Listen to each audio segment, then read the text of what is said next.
sannan abu na uku, mata suna da wani hali guda biyu in baka fahimce su ba za ku yi ta rigima. Shine mace ba ta manta duk abin da kai mata na sharri, ko ya kai cikin cirbi za ta iya lissafo muka shi. Sannan duk abin da kai mata na alheri ta manta. Halittar ta ce kuma haka aka halice ta. In ka samu zama aka yi shekara 18 ana aure, to ta ce min malam mijina ni kawai ka raba mu malam, ni fita zan ba zan zauna ba, ni dama auren nan bana so, akai kaza kaza ta gama lissafi. Na ce to yanzu a shekarar da kuka yi 18 gaya min abubuwan da ya miki munana guda 18 kowace shekara ɗaya kenan.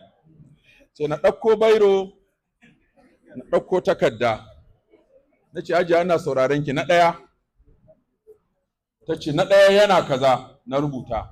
Na biyu yana kaza. Ta ce to na ukun kuma ina jin, na ce tunano a na uku hata, to na uku kaza ne, na hudu kaza ne, na biyar kaza ne, aka yi har muka kai 10.